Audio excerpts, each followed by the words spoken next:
Hello everyone. So the topic I'm discussing here today is relations of partners to third parties. So let's start with the introduction first. As mentioned in the section 18 of the Indian Partnership Act 1932, a partner will be an agent of the firm for the purpose of the business of the firm.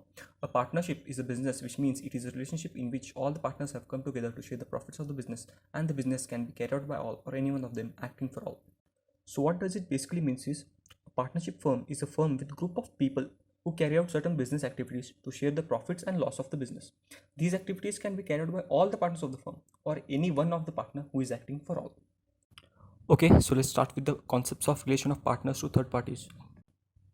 The first concept is partners to be an agent of the firm. A partner is considered to be an agent of the firm as per section 18 of the Indian Partnership Act 1932. That partner is granted a real or apparent authority to act on behalf of the firm, and hence he represents the firm through his actions. A partner is granted permission to make moves, conduct business as usual, with certain limitations being put in some ordinary or extraordinary situations. So what it means is all the partners in the partnership firm are termed as agents of the firm. These agents represent the firm and carry out business and make decisions on its behalf with certain limitations. So what are partners' authorities and what are their limitations? We will see in the next slide. The next concept here is implied authority of partner as agent of the firm. Acts done by the partner of the firm in the usual course of the business binds the firm, but this implied authority ceases to exist when there is already a contrary agreement in existence. Section 19, subsection 2 of the Indian Partnership Act 1932 puts forth a list of things which a partner can do on behalf of the firm. So the implied authority basically explains the authority of the partners as agents of the firm to carry out certain activities and also mentions the authority restricted to carry out by the partners. So what are the activities a partner can carry out? A partner can buy and sell goods on the behalf of the firm. They can accept payments on debts owed to the firm. They can accept, make or issue bills on firm's behalf, taking on a new lease on the firm's behalf. So what are the activities which are restricted to do by a partner? He cannot submit a dispute relating to the business of the firm to arbitration. Open a bank account on behalf of the firm in his own name is restricted. Cannot compromise or relinquish any claim or portion of a claim by the firm. Cannot withdraw a suit or proceeding filed on the behalf of the firm. Admit any liability in a suit or proceeding against the firm. Acquire or transfer immovable property on behalf of the firm. So the next concept is partner's authority in an emergency. In cases of emergency, a partner has to do all such acts to protect the firm from occurring any loss, and the partner acts as a prudent person would act under similar circumstances, and that action will be binding on the firm. So what it means is, in cases of emergency situations, the partner has to carry all those activities which are in the interest of the firm, and the primary objective must be to protect the firm from losses. The partner should act under similar circumstances how a common man would have acted in his own case, and these actions will be binding on the firm. The next concept is extension and restriction of partner's implied authority. The extension and restriction of the authority of a partner depends on the existing contract between the partners in the firm.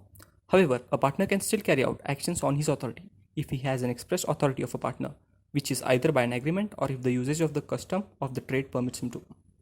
So what it means is a partner's authority in carrying out certain activities can be extended or restricted depending upon the agreement between the partners. A partner can continue to carry out activities if the other partner have expressed their authority to that partner through an agreement. Next concept is mode of doing the act to bind the firm.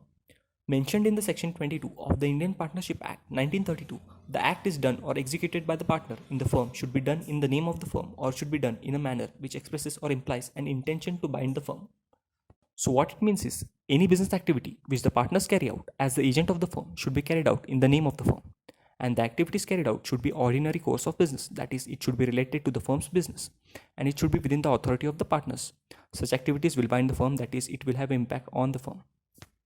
As talked about in section 23 of the Indian Partnership Act 1932, admissions made by a partner accordingly concerning the affairs of the firm, if made in the ordinary course of partnership business, are evidence against the firm.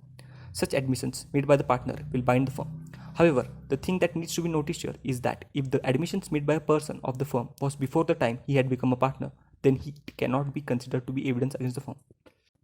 Next is effect of notice to acting partner. Notice to one partner relating to the business of the firm operates as notice to the firm. The partners to whom one such notice is given must be acting in the business at that time, so notice to the dormant or sleeping partner would not operate as notice to the firm. It means notice given to active partner who actively participates in the ordinary course of business is termed as notice given to the entire firm, whereas notice to sleeping or dormant partner is not termed as notice given to the firm. Next is liability of partners for acts of the firm. Section 25 deals with liability of all the partners jointly or together under Indian Partnership Act. Every partner is liable jointly with all the partners and also severally for all acts of the firm done while he is a partner. The significance of joint and several liability is that for every act of the firm, a partner can be sued individually and also jointly with other partners. Next is liability of the firm for wrongful acts of partner. Section 26 of the Indian Partnership Act states whereby the wrongful act or omission of a partner acting in the ordinary course of business of the firm or with the authority of his partners, loss or injury is caused to any third party or any penalty is incurred, the firm is liable therefore to same extent as the partner. In simple terms, if there is omission of act or any act is not carried out or any wrongful act is carried out by the partner in the ordinary course of business of the firm with the authority of other partners, and if such act causes loss or damage to the third party, then the entire firm is held liable. Okay, so the last concept is liability of firm for misapplication. Under section 27, a firm is liable to make good the loss where a partner acting within the scope of his apparent authority receives money or property from third party and misapplies it. The firm in the course of its business receives money or property from a third party and the same is misapplied by any of the partners while it is in the custody of the firm.